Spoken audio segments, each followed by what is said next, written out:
출근 시간에 회사 로비는 늘 그랬듯 분주했습니다. 슬리퍼를 질질 끌며 복도를 닦는 한 여성이 있었습니다.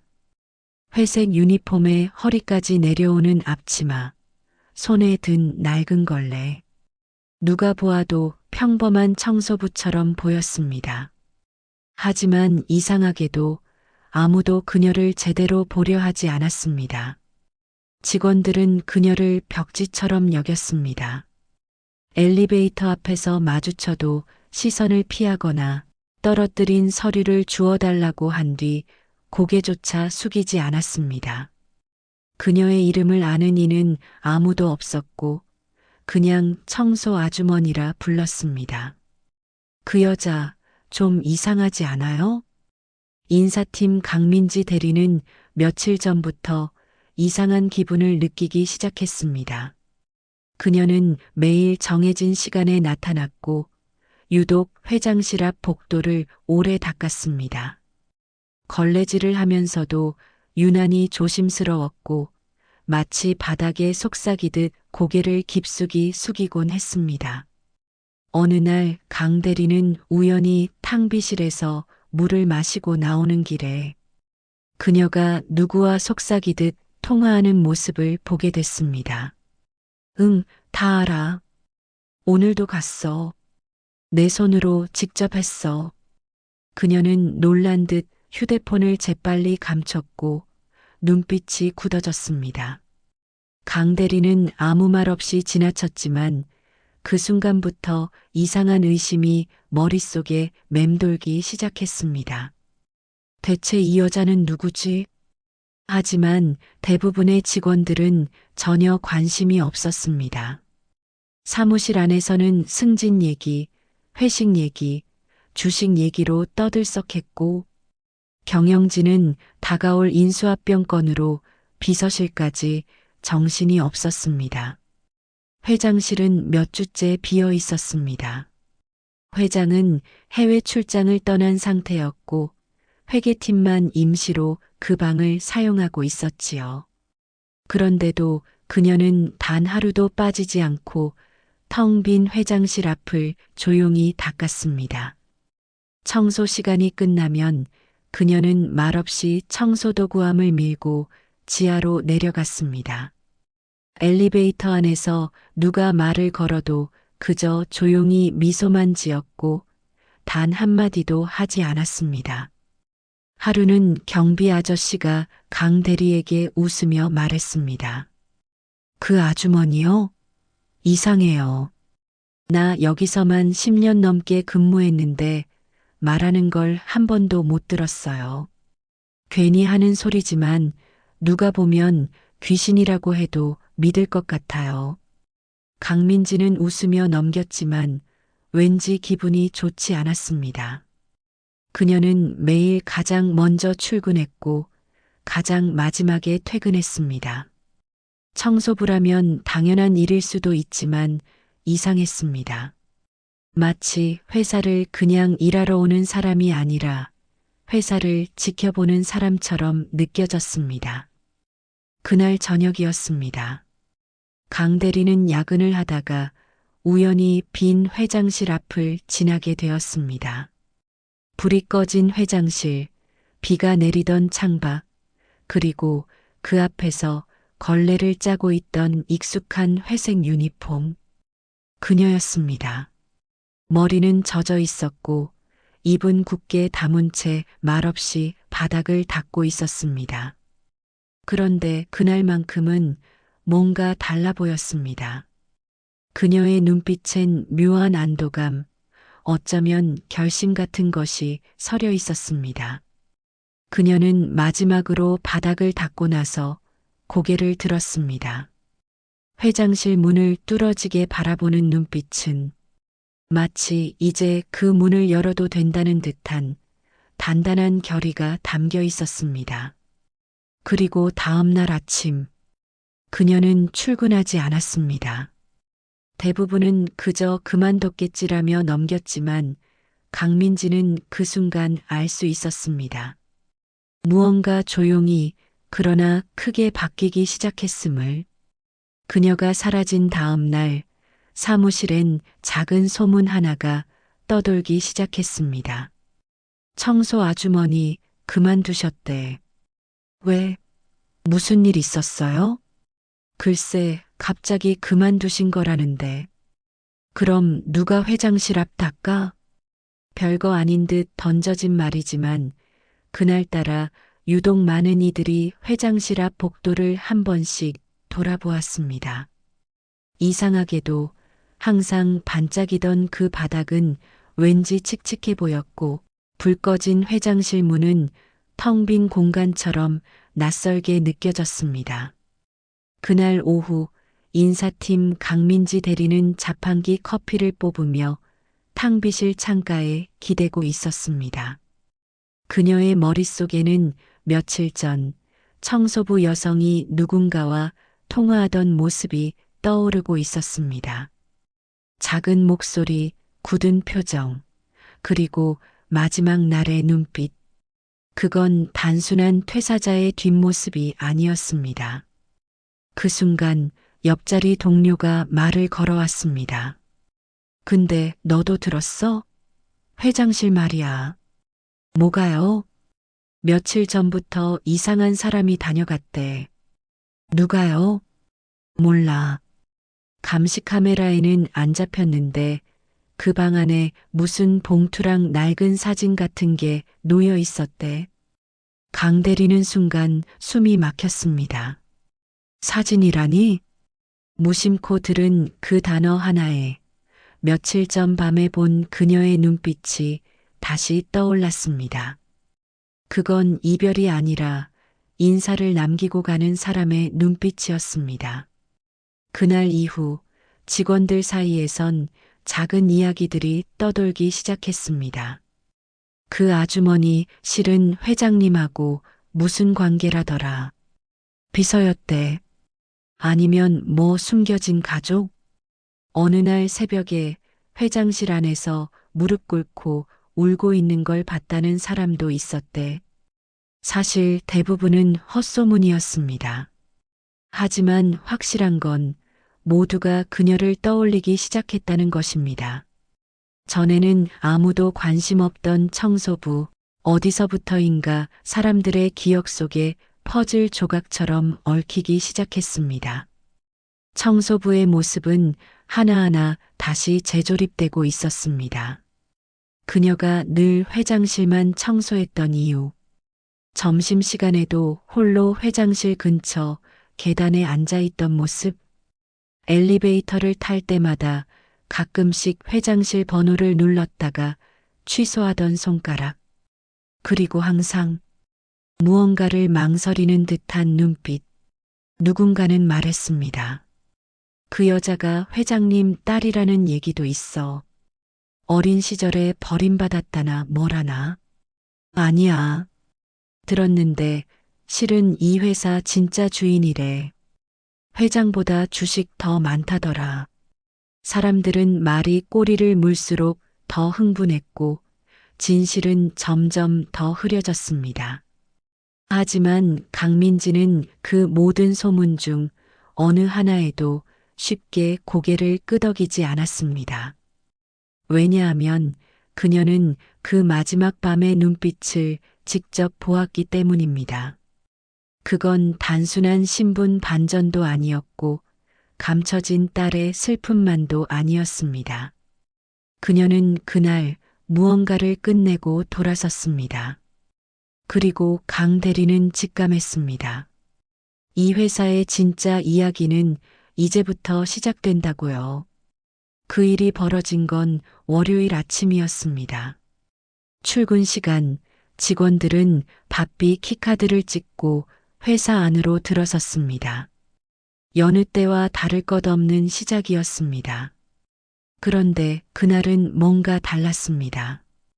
엘리베이터 앞에 선 비서실 팀장이 전 직원 메신저로 알림을 보냈습니다.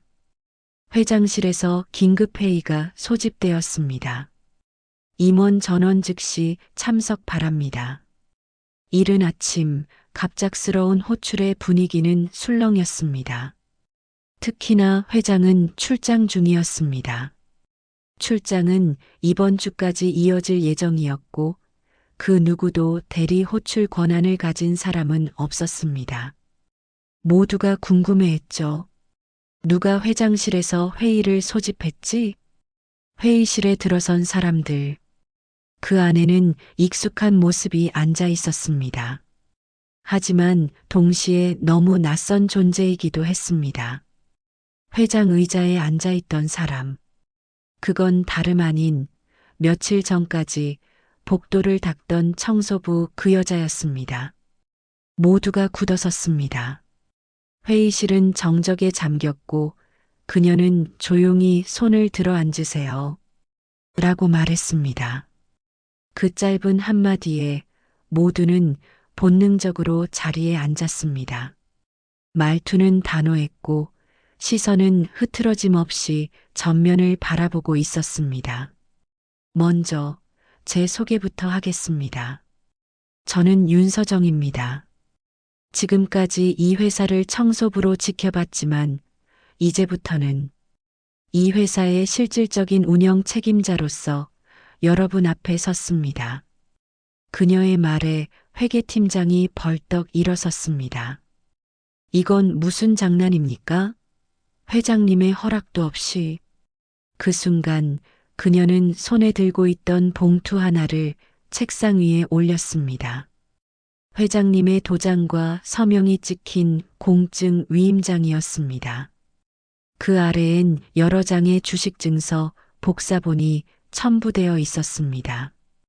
회장님은 현재 병상에 계십니다. 최근까지의 업무는 저와 함께 조율해 왔고 그분의 지시에 따라 이 자리까지 오게 됐습니다. 임원들은 속삭이기 시작했습니다. 병상에 계셔? 무슨 소리야? 지난주까지만 해도. 그럼 출장이라는 말도 거짓이었어? 강민지 대리는 그 자리에 없었습니다. 하지만 사무실에서 이 소식을 전해 듣고 손에 쥐고 있던 머그컵을 놓쳤습니다. 회장실에 앉은 여자 정말 그분이었어요? 곧 이어 회사 메인 게시판에 공식 공지가 올라왔습니다. 임시 경영권 이양에 대한 회장 결정 통보. 작성자는 윤서정이라는 이름. 기존의 청소부 아주머니가 아니었습니다. 몇몇은 여전히 믿을 수 없어 했습니다. 그녀가 회장님의 숨겨진 딸이라는 소문부터 실은 최대 주주였다는 말까지. 그러나 그날 이후 그녀는 더 이상 소문 속 인물이 아니었습니다. 그녀는 회장실에 앉아 있었습니다. 그리고 이제 모두가 그 여자를 보게 되었습니다. 그녀의 이름은 윤서정이었습니다. 이제 막 회장실에 앉은 그녀는 서류 더미 사이에서 한 장의 사진을 꺼내어 조용히 바라보았습니다. 사진 속에는 어릴 적의 그녀와 중년 남성이 함께 웃고 있었습니다. 그 남자는 바로 지금 이 회사의 회장이자 그녀의 아버지였습니다. 그 누구도 몰랐습니다.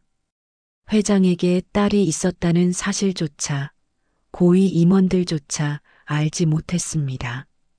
그녀는 왜 자신을 감추고 이 회사에 청소부로 들어왔을까요?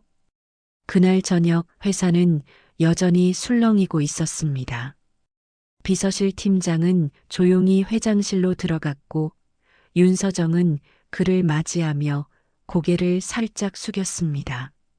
팀장님, 이거 직접 보셔야 할 것 같습니다. 그녀는 서랍 깊숙이 보관해둔 하나의 낡은 노트를 꺼냈습니다.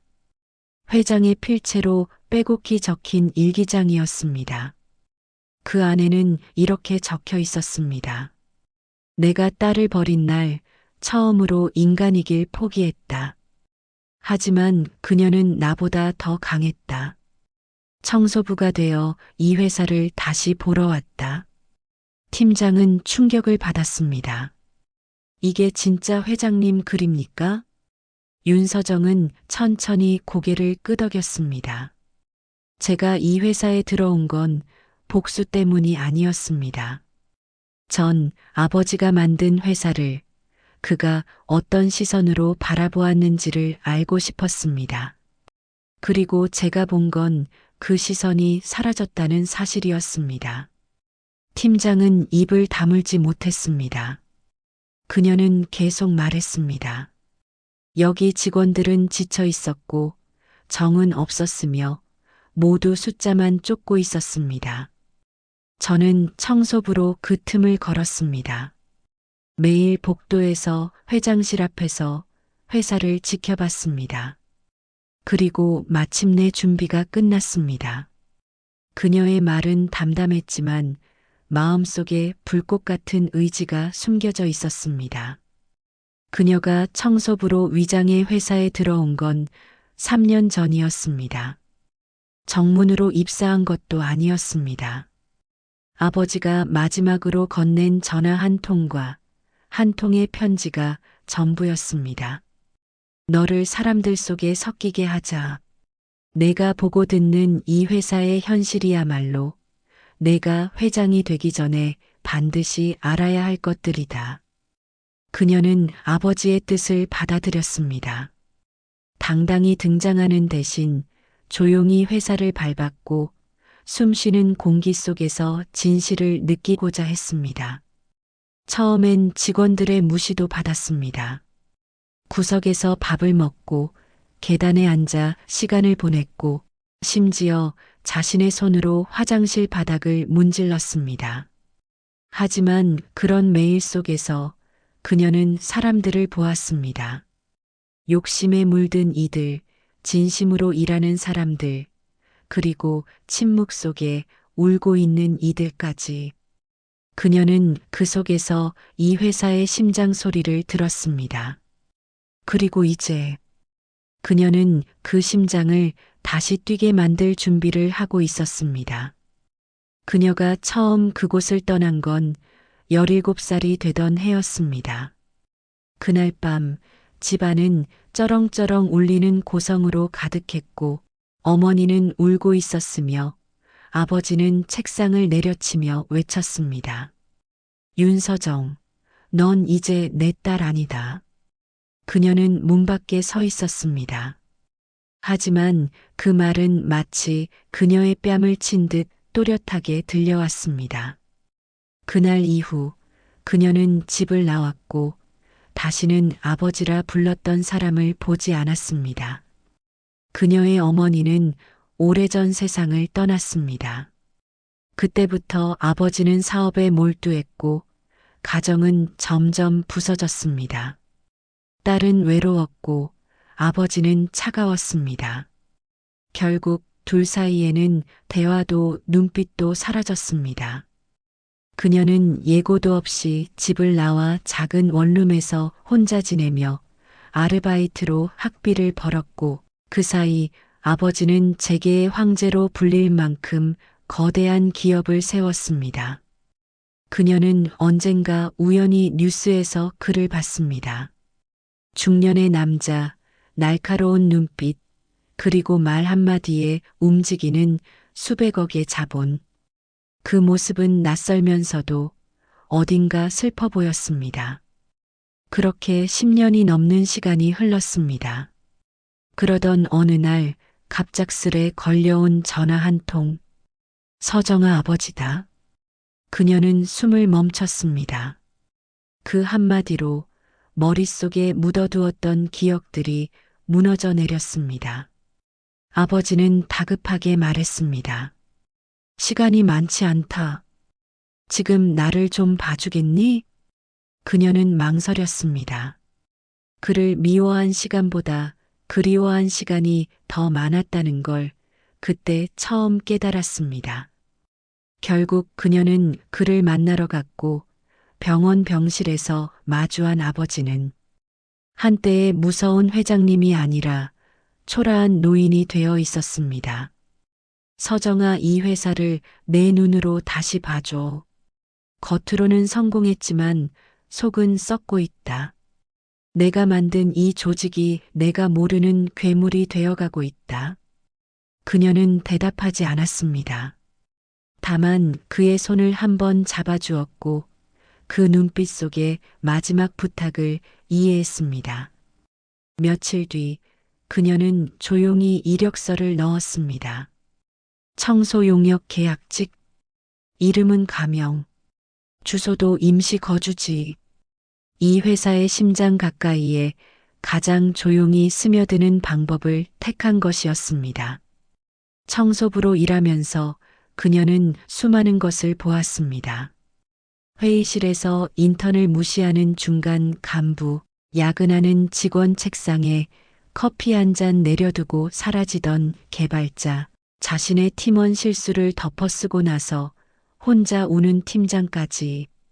이 회사는 누군가의 말처럼 돈을 버는 시스템이긴 했지만 서로를 배려하는 사람들의 마음은 그 속에서 점점 사라지고 있었습니다. 그녀는 그날 밤 회장실 앞 복도를 닦으며 문득 중얼거렸습니다. 아버지, 당신이 만든 회사는 참 뜨겁고 차가운 곳입니다. 그리고 그녀는 결심했습니다. 이제는 지켜보기만 하지 않겠다고요.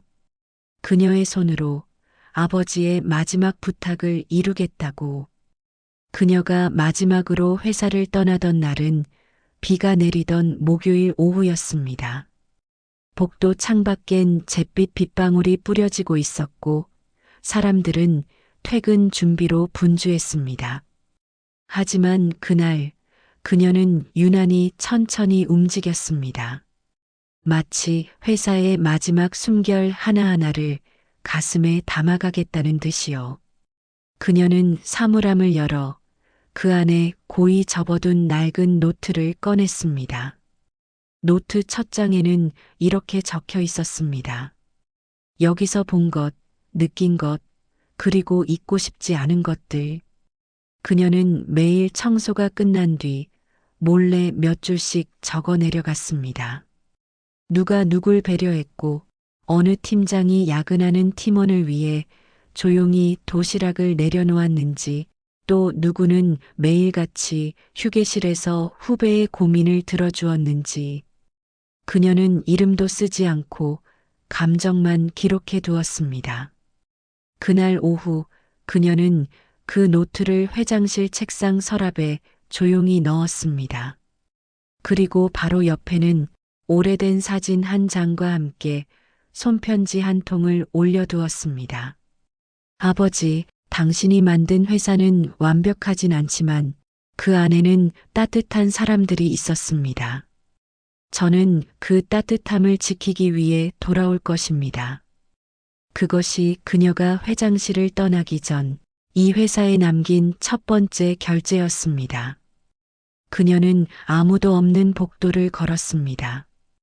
그동안 자신을 무시했던 사람들, 웃으며 인사하던 몇몇 직원들, 몰래 사탕을 나눠주던 인사팀 막내까지. 그 모두가 그 순간 떠오르기 시작했습니다.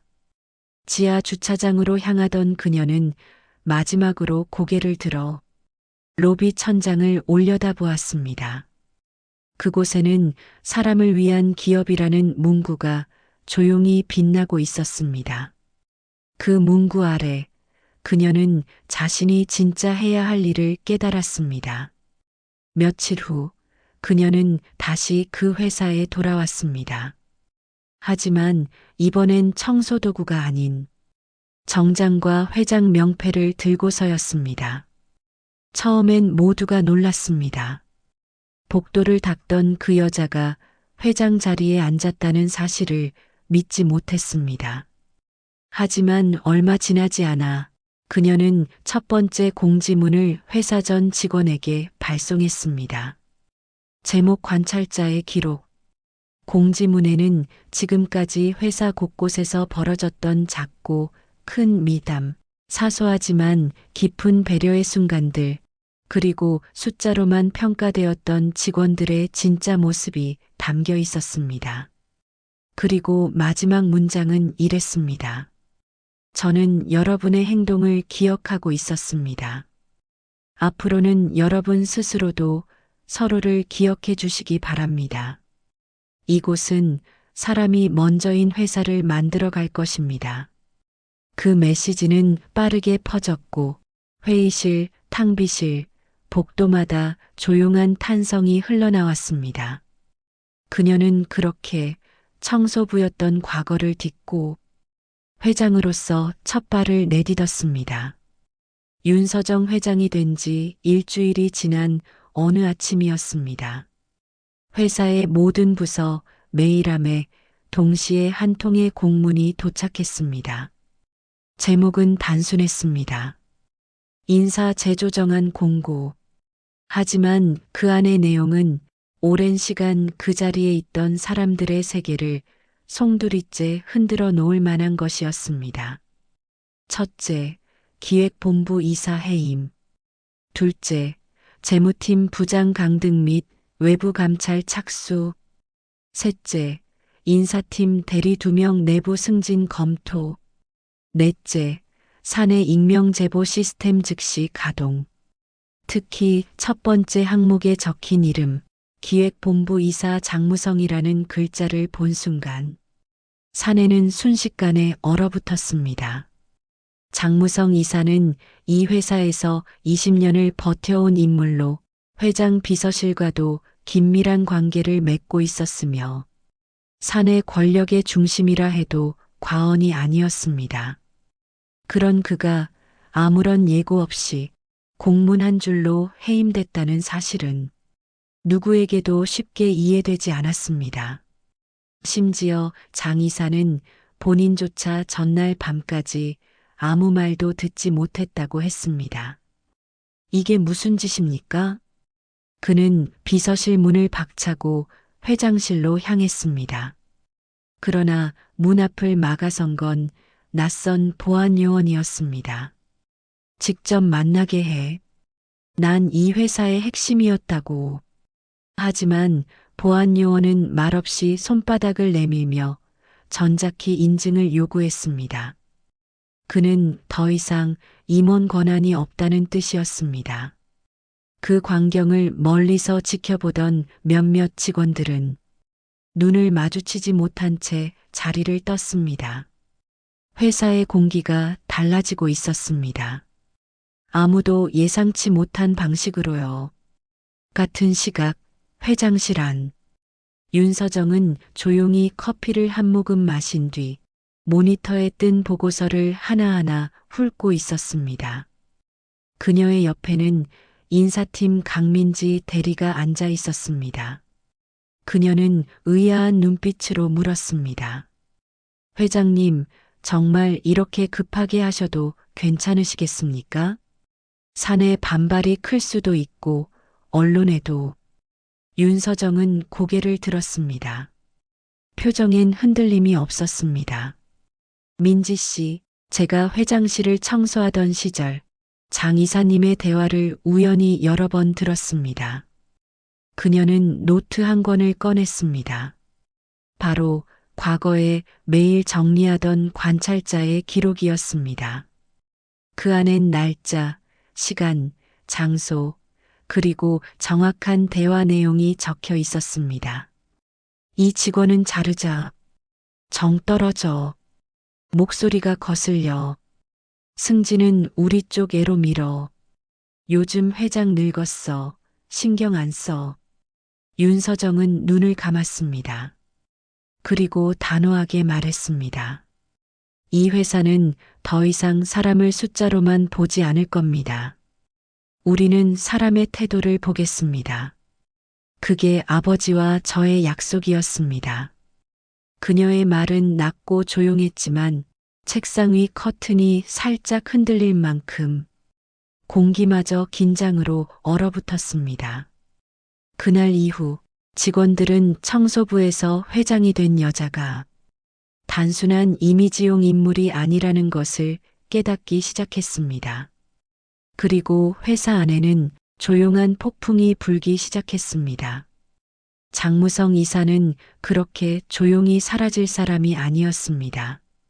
비서실에서 배제된 뒤에도 그는 사내의 깊숙한 뿌리로 남아 있었습니다. 이 회사에서 20년. 그는 임원회의에 물줄기를 쥐었고 실무팀장의 인사에도 개입할 수 있는 입장이었으며 심지어 몇몇 신입사원의 입사조차 그를 거치지 않고선 설명되지 않을 정도였습니다. 그가 밀어준 라인, 즉 장이사 키즈라 불리는 팀장과 실장들은 표면적으로는 침묵했지만 회장 교체 이후 은근히 조직 내부의 균열을 유도하기 시작했습니다. 청소부 하나가 회장이라고요? 말이 됩니까? 능력으로 된 게 아니잖아. 아버지 덕이지. 이런 식이면 우리 일하는 의미가 뭐가 있어요? 사람들은 속삭였습니다. 누군가는 눈치껏 동의했고 또 누군가는 애써 침묵했습니다. 하지만 회사 전체의 분위기는 분명히 달라지고 있었습니다. 이제는 사소한 점심시간조차 두 개의 무리가 조용히 나뉘어 앉았고 사내 게시판 댓글조차 익명이라는 가면을 쓴 독침들이 오가고 있었습니다. 그 가운데 인사팀 강민지는 무거운 책임감에 짓눌리고 있었습니다. 그녀는 누구보다 가까이에서 윤서정을 지켜본 인물이었습니다. 회장이라는 자리를 가진 사람이 아니라 하루하루를 묵묵히 지켜본 끝에 얻게 된 사람임을 누구보다 잘 알고 있었기 때문입니다. 하지만 그녀 역시 이 흐름을 막아설 수는 없었습니다. 그리고 결국 사건은 터지고 말았습니다. 윤서정 회장이 직접 서명했던 협력업체와의 상생계약 관련 서류가 회계부에 전달되지 않은 채 외부 언론사로 유출된 것입니다. 결과는 충격적이었습니다. 감정적 경영 논란 신임 회장, 정실 계약 의혹, 전직 청소부, 내부 통제 무시하고 독단 결정, 기업 신뢰도 흔들 이사회 책임론까지 번질까? 기사는 삽시간에 포털 상단에 오르며 빠르게 확산되었습니다. 회사의 공식 입장이 준비되기도 전에 투자자들 사이에선 불안감이 감지됐고 사내 메신저는 다시 한번 얼어붙었습니다. 이사회는 긴급 회의를 열었습니다. 몇몇 이사는 조심스럽게 말을 꺼냈습니다. 회장님, 이번 건은 실무진 착오로 보기엔 다소 리스크가 큽니다. 언론 노출도 생각보다 빠릅니다. 내부 반대 세력이 있다는 의미일 수 있습니다. 이 정도 파급이면 회장님의 대외 메시지가 필요한 시점입니다. 윤서정은 아무 말 없이 앉아 있었습니다. 그녀의 손에는 회계팀의 서버 출입 기록과 CCTV 캡처본이 들려 있었습니다. 이 사건이 발생하기 이틀 전 이미 해임된 장무성 이사가 야간에 회계실에 몰래 들어갔습니다. 그 기록은 여기 있습니다. 회의실이 조용해졌습니다. 그녀는 조용히 그 서류들을 테이블 위에 펼쳐두었습니다. 그는 단지 자리를 뺏기지 않기 위해 회사의 얼굴을 한 번 더 상처낸 겁니다. 몇몇 이사는 서로 눈치를 보았고 누군가는 눈을 내리깔았습니다. 그녀는 고개를 들고 말했습니다. 저는 이 회사에서 청소를 하며 사람들의 말을 들었고 눈빛을 봤고 마음을 느꼈습니다. 그리고 그 안에서 이 회사의 진짜 문제를 봤습니다. 사람을 숫자로 보고 말보다 성과표로만 평가하며 진심 없는 인사가 굴러가는 회사를요. 제가 바꾸고 싶은 건 단순히 자리나 구조가 아닙니다. 사람이 중심이 되는 회사. 그게 제 아버지와의 마지막 약속이었습니다. 그녀는 일어섰습니다. 그리고 마지막으로 덧붙였습니다. 이건 시작일 뿐입니다. 반격도 저항도 모두 예상하고 있습니다. 하지만 저는 멈추지 않을 겁니다. 그 순간 사람들은 청소부 출신 회장이라는 수식어를 잊고 있었습니다. 그 자리에 선 여자는 위기를 정면으로 마주하고 있는 진짜 리더였습니다. 회계 조작 사건 이후 회사는 긴장 속에서 며칠을 보냈습니다. 겉으로는 업무가 평소처럼 진행되는 것처럼 보였지만 사내 분위기는 정적에 휩싸여 있었습니다. 익명의 메신저 채팅방에는 회장이 진짜 문제야. 이번에도 그냥 조용히 지나가겠지. 결국 다시 예전 체제로 돌아오는 거 아냐? 라는 메시지들이 올라오기 시작했습니다.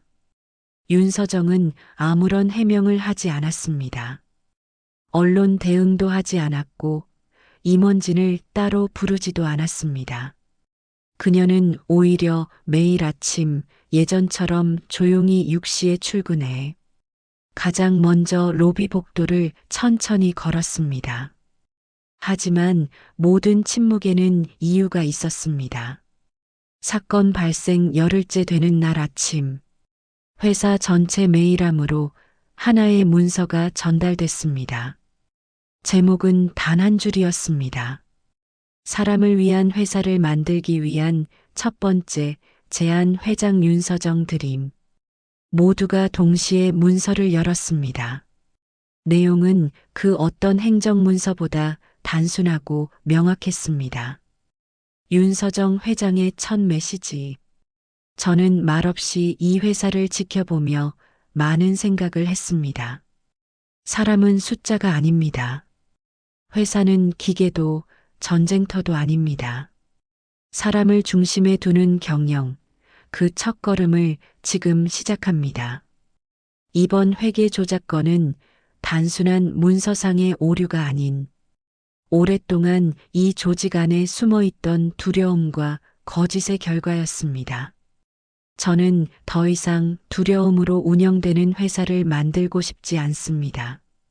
익명으로 퍼지는 비난보다 실명으로 말할 수 있는 용기가 존중받는 회사를 원합니다. 그리고 그 시작은 제가 먼저 하겠습니다. 그 문서에는 별도로 첨부된 자료도 없었습니다. 단지 진심만이 담겨 있었을 뿐이었습니다. 처음에는 아무도 반응하지 않았습니다. 하지만 1시간 뒤 사내 게시판에 첫 번째 댓글이 올라왔습니다.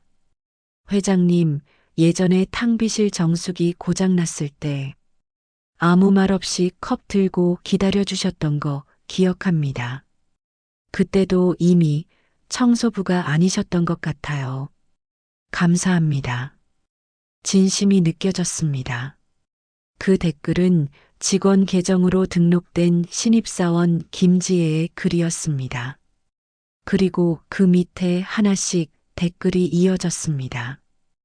회장님, 저도 말해보겠습니다. 저희 부서 팀장이 3년째 일도 안 하고 회식만 챙깁니다. 저는 아이 둘을 키우는 워킹맘인데 회장님 덕분에 눈치 안 보고 육아휴직을 신청했습니다. 그날 하루 동안 게시판에는 무려 273건의 실명, 고백과 감사의 글이 올라왔습니다. 사람들은 말하기 시작했습니다. 감췄던 얘기들, 묻었던 이야기들, 그리고 진심이 전해졌던 순간들을 그녀가 말없이 걸레를 짜던 날의 기억이, 그녀의 발소리가 들리던 복도의 정적이 이제는 모두 말이 되어 돌아오고 있었습니다. 그리고 뜻밖의 인물이 회장실 문을 두드렸습니다. 실례합니다. 회장님께 드릴 말씀이 있습니다. 윤서정이 고개를 들자 그곳엔 바로 감사팀장 한유석이 서 있었습니다.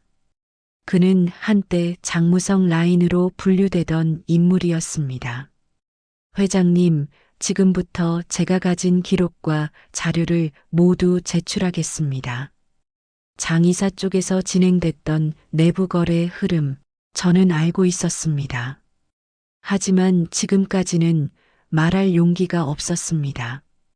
그녀는 조용히 고개를 끄덕였습니다.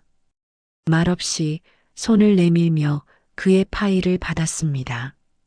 그 순간 윤서정이라는 이름은 더 이상 회장 명패 위에만 존재하지 않았습니다.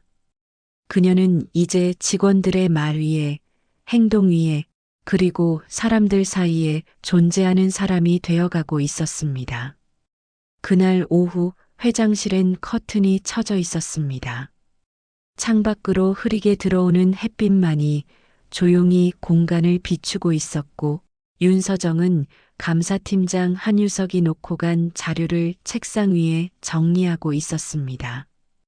자료의 첫 장에는 회사 내부 도면이 있었고, 표시된 빨간 줄은 장무성 이사와 연결된 자산 이동 경로였습니다. 그 다음 장에는 협력업체 목록이 나열되어 있었는데, 놀랍게도 그중 일부는 실존하지 않는 주소를 본사로 등록하고 있었습니다.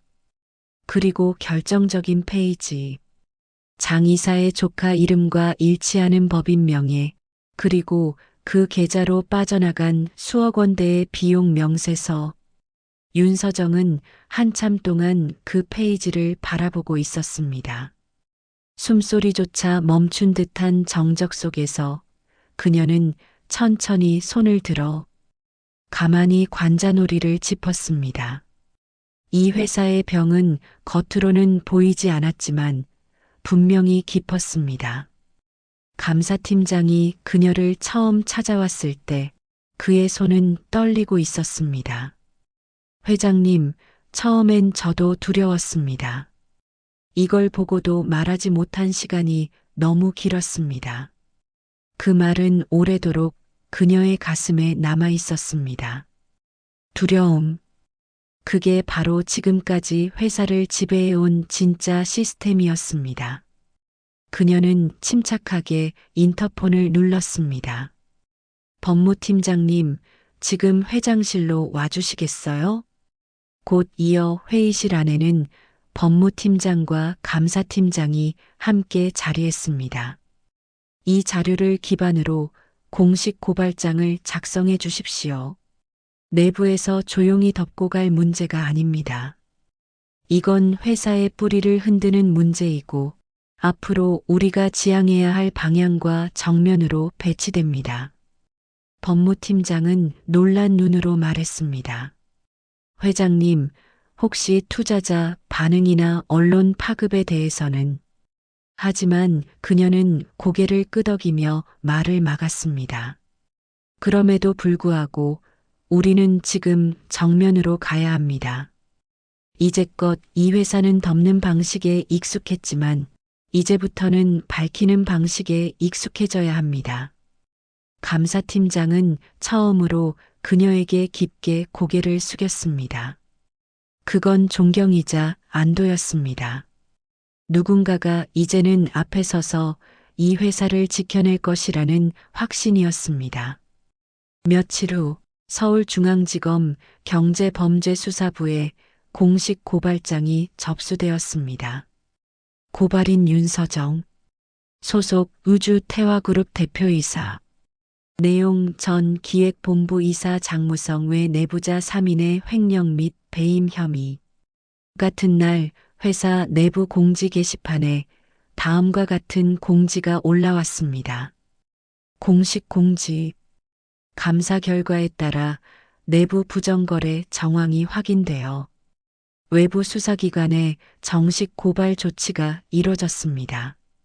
본건은 회사 투명성 회복을 위한 첫걸음이며 향후 전 임직원에게 동일한 기준이 적용될 것입니다. 이 공지는 업계에도 빠르게 확산되었습니다. 보수적인 투자자 그룹은 주춤했지만 노동조합과 일부 시민단체는 그녀의 결정을 획기적인 투명 경영 선언이라며 공식 성명을 내기도 했습니다. 하지만 회사 안의 분위기는 여전히 무겁고 조심스러웠습니다. 누군가는 문득 중얼거렸습니다. 진짜로 회장이 회사를 바꾸려는 건가? 그날 저녁 윤서정은 늦게까지 회장실에 남아 있었습니다. 모니터에 띄운 협력업체 자료를 다시 확인하며 그녀는 어느 순간 자리에서 일어나 조용히 외투를 들었습니다. 그리고 엘리베이터가 아닌 지하 계단으로 향했습니다. 예전 청소부 시절 늘 하루를 마무리하던 그 계단이었습니다. 손에 들고 있던 회색 유니폼을 가만히 쓰다듬으며 그녀는 계단 끝에 앉아 고요한 공조기 소리를 들으며 생각에 잠겼습니다.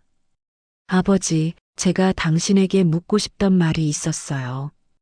왜 날 이 회사로 돌려보내셨냐고. 하지만 이제는 알 것 같아요. 이 회사는 누군가의 손으로 닦이지 않으면 안 되는 곳이었습니다. 그녀는 그곳에서 한참을 앉아 있었습니다. 정적 속에서 그녀의 마음은 오히려 더 단단해지고 있었습니다. 그 순간 복도 끝에 강민지 대리가 나타났습니다. 놀란 얼굴로 그녀를 바라보며 물었습니다. 회장님 여긴 왜? 윤서정은 미소를 지으며 대답했습니다. 여기가 제가 처음 이 회사를 진심으로 본 자리예요. 지금 이 순간만큼은 다시 그 마음으로 돌아가고 싶었어요. 윤서정 회장의 고발 조치가 세상에 알려진 지 3일째 되는 날, 장무성은 드디어 움직였습니다. 그는 직접 모습을 드러내지 않았습니다.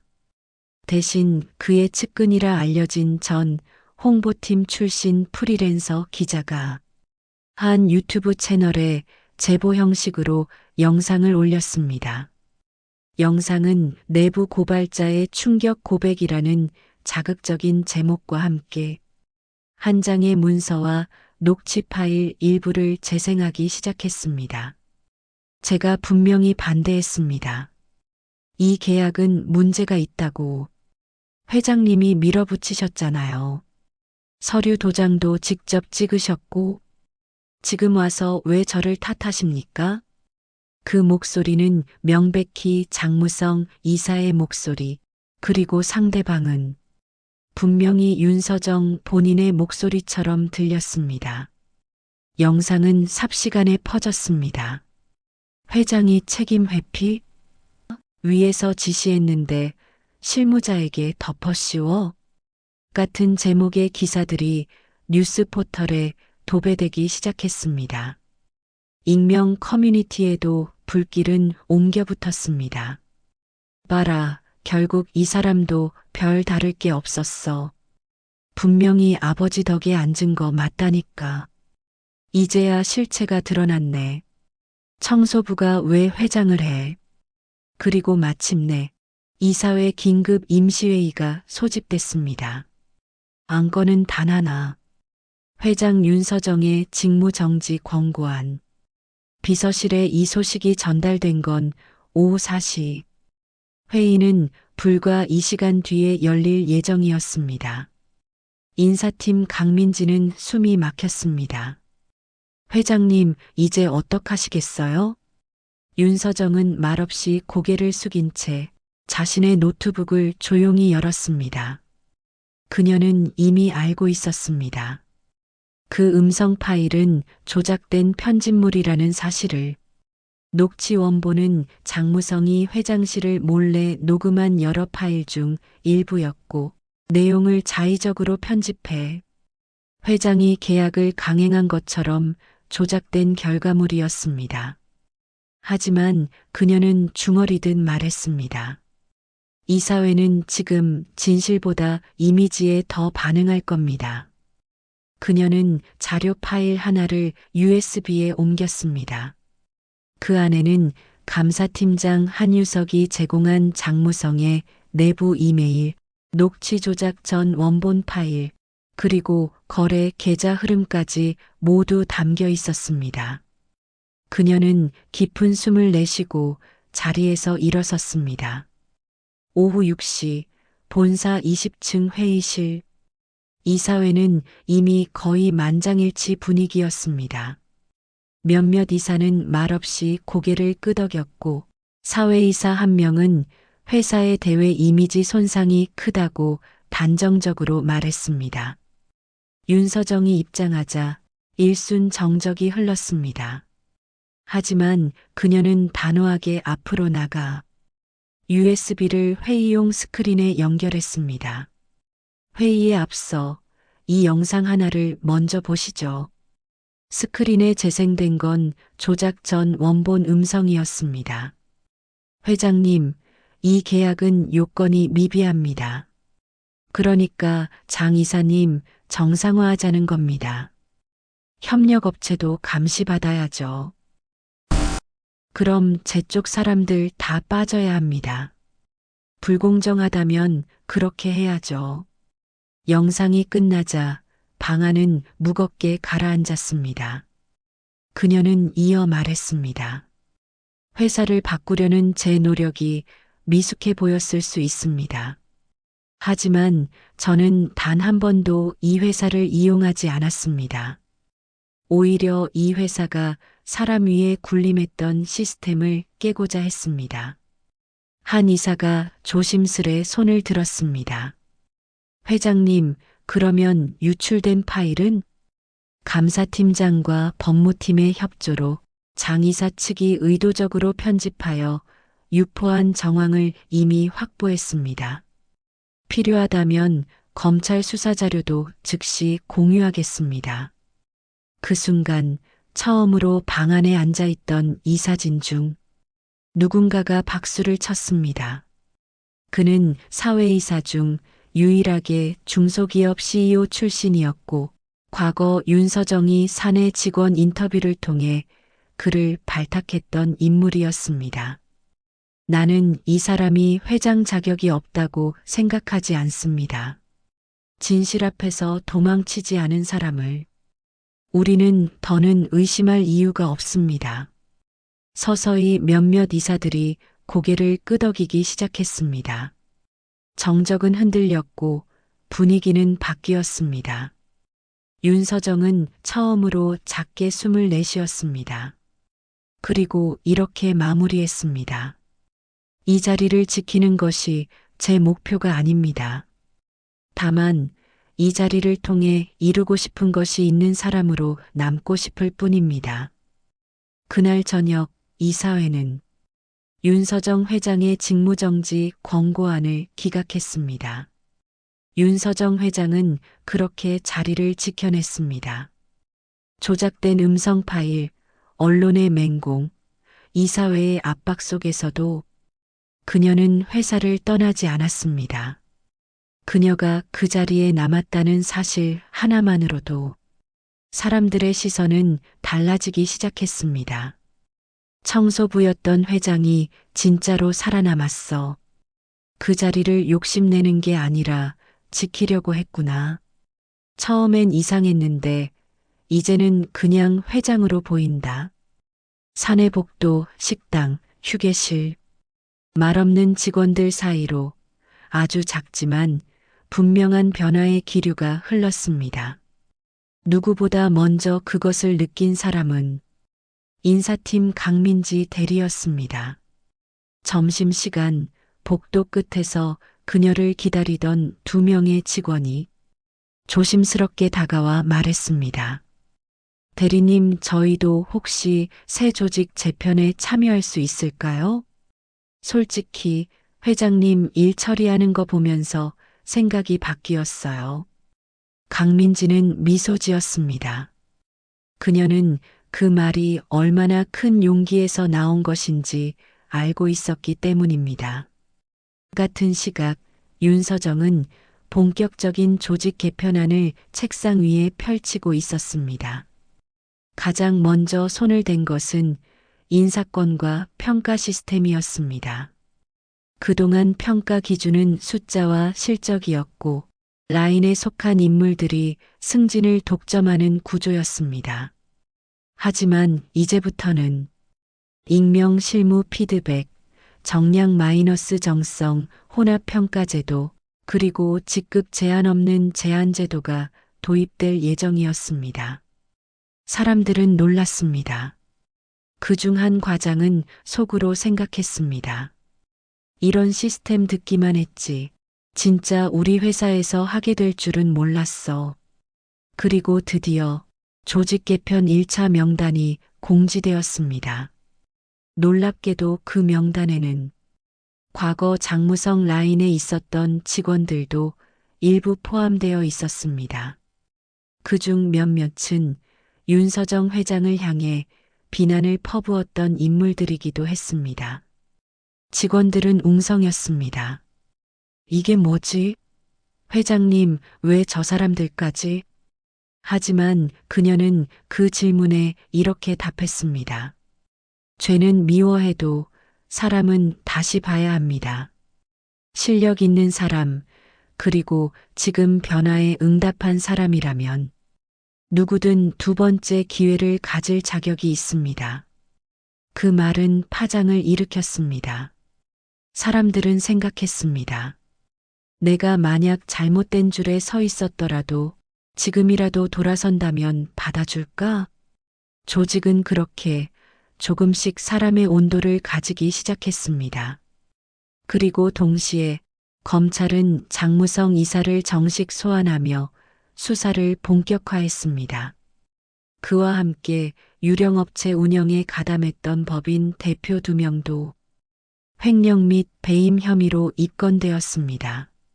뉴스엔 다시 윤서정의 이름이 등장했지만 이번에는 달랐습니다. 청소부 출신 회장, 부패를 고발하다. 윤서정 회장, 내부 투명성, 개혁 첫성과 드러나 사람들은 다시 말하기 시작했습니다. 그리고 이번에는 그 말들 속에 믿음이라는 감정이 담기기 시작했습니다. 어느 날 퇴근 시간 윤서정이 엘리베이터를 타고 로비로 내려가자 복도 벽 한편에 사원들이 조용히 모여 있는 걸 보게 됐습니다. 그들은 직접 만든 작은 벽보 앞에서 무언가를 붙이고 있었습니다. 사람이 먼저인 회사, 우리가 만들겠습니다. 회장님과 함께. 그녀는 말없이 그 벽보를 바라보다가 천천히 다가가 그 아래에 직접 한 문장을 써넣었습니다. 혼자서는 못합니다. 여러분이 있어야 완성됩니다. 윤서정 드림. 그날 이후 사람들은 점점 그녀를 회장님이라고 부르기 시작했습니다. 그 호칭에는 더 이상 어색함이 없었습니다. 그리고 마음이 담기기 시작했습니다. 장무성 이사의 구속 소식이 공식 발표된 날 윤서정 회장은 회장실 창가에 서서 하늘을 오래도록 바라보았습니다. 회사의 싸움은 어느 정도 정리된 듯 보였지만 그녀의 마음 속에는 아직 끝나지 않은 한 가지 숙제가 남아 있었습니다. 아버지. 그 이름을 입에 올린 건 오래간만이었습니다.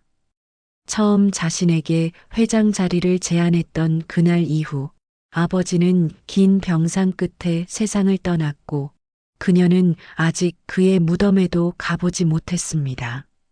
그날 밤 윤서정은 책상 깊은 서랍을 열었습니다. 거기엔 여전히 꺼내지 않은 작은 상자 하나가 있었고 그 안에는 손으로 꾹꾹 눌러 쓴 편지 한 통이 담겨 있었습니다. 서정아, 이 회사를 지켜줘야겠다는 말, 너에게 너무 무거운 짐이었겠지. 하지만 나는 너를 믿었다. 내가 청소부 유니폼을 건넨 건 이 회사의 바닥을 직접 느끼게 해주고 싶어서였다. 높은 자리에 오르기 위해서는 가장 낮은 자리에서부터 시작해야 한다는 걸. 아버지로서가 아니라 이 회사를 만든 사람으로서 가르쳐주고 싶었단다.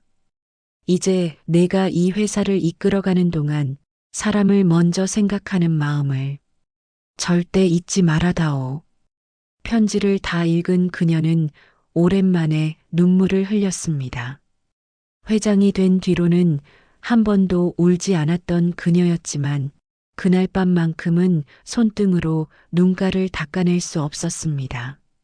그녀는 다음 날 조용히 아버지의 납골당을 찾았습니다.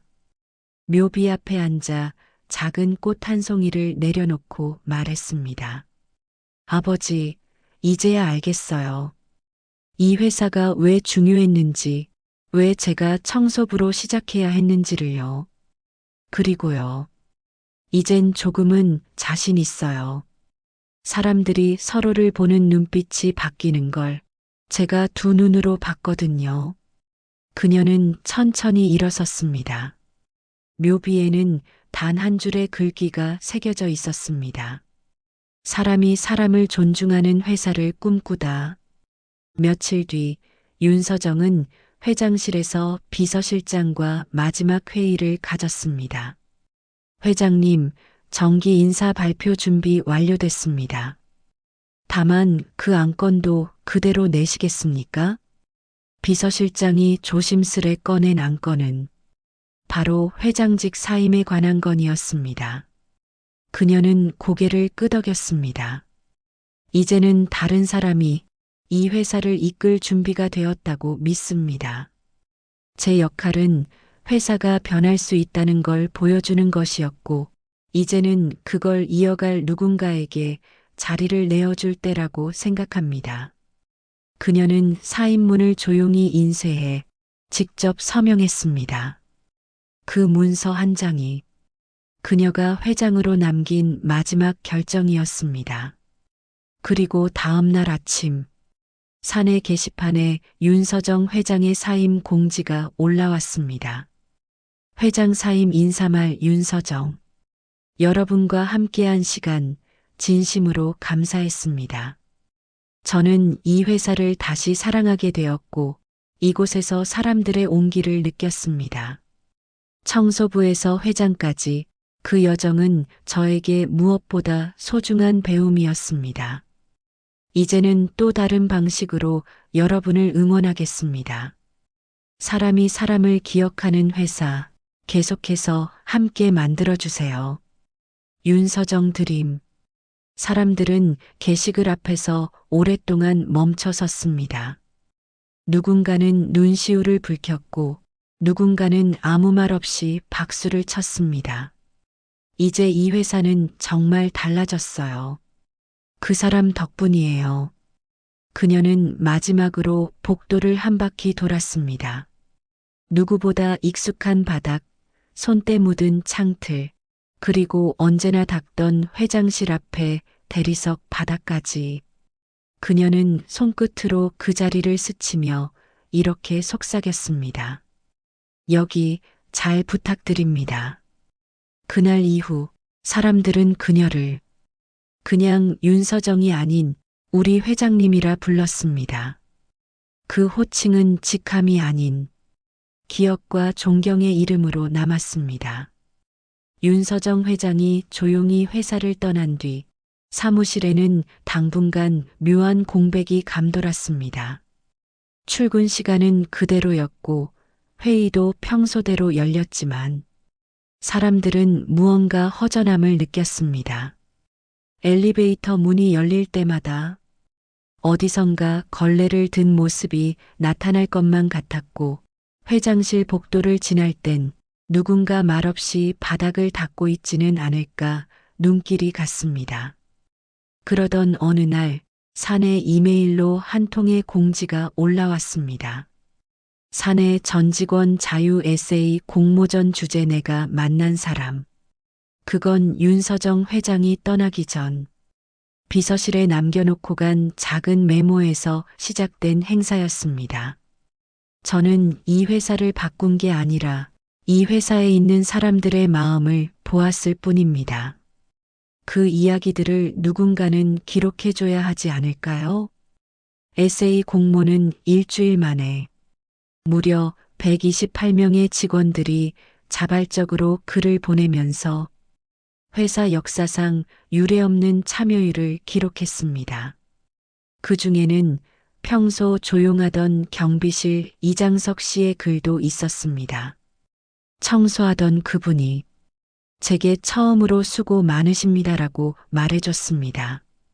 누군가 저를 사람으로 봐준 건 그날이 처음이었습니다. 한 번도 회사 행사에 참여한 적 없던 탕비실 담당 계약직 어르신은 손글씨로 이렇게 썼습니다. 딸 같았습니다. 처음엔 몰랐지만 그 사람이 회장이라 들었을 땐 눈물이 났습니다. 그리고 인사팀 강민지 대리는 마지막 페이지에 이런 글을 남겼습니다. 윤서정 회장님, 당신은 우리가 사람답게 일할 수 있다는 걸 증명해 주셨습니다. 이제 그 정신은 저희가 지키겠습니다. 사람들은 그 글들을 인쇄해 로비 게시판 한쪽에 윤서정의 기억이라는 이름으로 전시하기 시작했습니다. 회사 안의 공기는 여전히 바빴지만 그 안엔 분명히 온기라는 것이 자리 잡기 시작했습니다. 그리고 한 달 뒤 한적한 골목의 작은 문화센터, 흰색 간판 위에 파란 글씨가 새겨진 공간이 하나 문을 열었습니다. 사람의 이름을 부르는 곳 소소한 배움학교. 그곳에는 익숙한 뒷모습 하나가 아이들과 노인들에게 나란히 엑셀을 가르치고 한쪽 벽엔 사람 보는 법이라는 손글씨 강의가 걸려 있었습니다. 윤서정은 그곳에서 조용히 새로운 시작을 하고 있었습니다. 그녀는 회사에서 들었던 모든 말, 보았던 모든 얼굴, 그리고 닦았던 모든 바닥의 감정을 이제 사람과 사람 사이의 교육으로 옮기고 있었던 것입니다. 어느 날 문화센터에 찾아온 중년 남성이 말했습니다. 혹시 그 회장님 맞으시죠? 저희 아들이 회사를 다니는데 회장님 이야기 매일 듣고 있습니다. 그녀는 미소 지으며 말했습니다. 이젠 회장이 아니에요. 여기선 그냥 서정 선생님으로 불러주세요. 그 말에 남자는 고개를 숙였습니다. 그리고 말없이 자신의 아이를 그녀의 손에 맡겼습니다.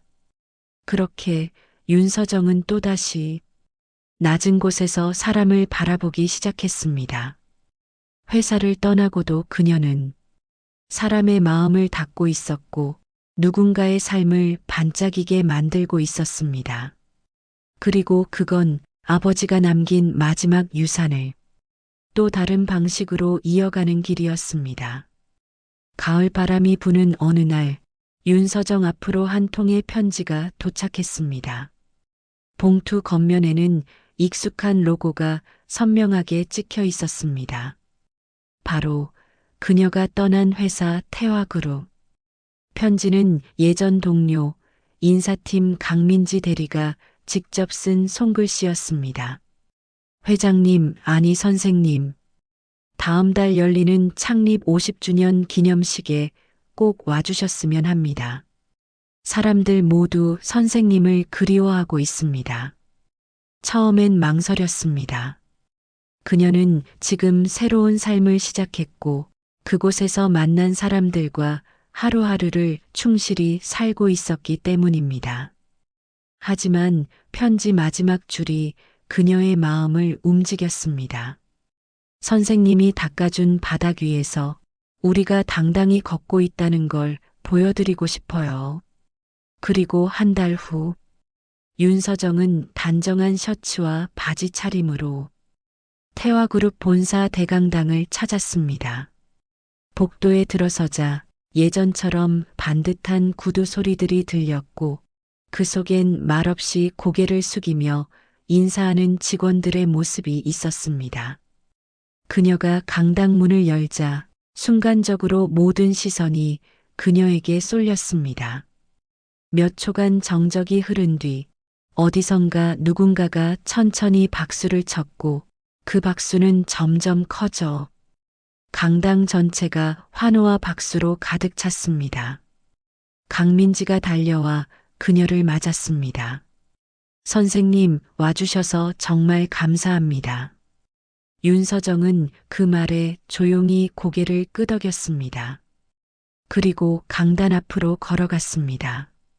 무대 위에는 작은 원형 탁자가 놓여 있었고 그 위엔 예전 그녀가 회장직에 있을 때 늘 가지고 다니던 회색 노트 한 권이 올려져 있었습니다. 그 노트 위에는 간단한 문장이 적힌 금속 명패 하나가 놓여 있었습니다. 윤서정 사람을 기억하는 회장. 그녀는 그걸 본 순간 말없이 한 걸음 물러났습니다. 가슴이 벅차올라 쉽게 말을 잇지 못했습니다. 그날 그녀는 짧은 인사말을 남겼습니다. 저는 이 자리에 서기까지 무수히 많은 바닥을 닦아왔습니다. 때로는 고개를 들 수 없었고, 때로는 저를 무시하는 시선도 견뎌야 했습니다. 하지만 그 모든 시간 덕분에 저는 사람을 볼 수 있는 눈을 가질 수 있었습니다. 오늘 이 자리에서 다시 회장이라 불러주셔서 감사합니다. 하지만 이제는 그 이름보다도 여러분의 얼굴을 기억하는 사람으로 남고 싶습니다. 무대 아래에서 누군가가 소리쳤습니다. 회장님, 다시 돌아와 주세요. 그러자 여기저기서 웃음이 퍼졌고 몇몇은 눈시울을 붉히며 고개를 끄덕였습니다. 그녀는 웃었습니다. 그리고 마지막으로 한마디를 더했습니다. 저는 돌아오지 않습니다. 대신 여러분이 사람을 먼저 보는 회장이 되어주세요. 기념식이 끝난 뒤 윤서정은 다시 조용히 문화센터로 돌아왔습니다. 그리고 교실에 앉아 아이들에게 물었습니다. 여러분은 어떤 사람이 되고 싶나요? 한 아이가 망설임 없이 대답했습니다. 저는요, 사람들이 저보면 기분 좋아지는 사람이요. 그녀는 웃으며 말했습니다. 그거면 충분해요. 세상에서 가장 멋진 사람이네요. 그날 밤 그녀의 노트엔 이런 문장이 적혔습니다. 진짜 회장이란 자리를 지키는 사람이 아니라 사람의 마음을 기억해주는 사람이다.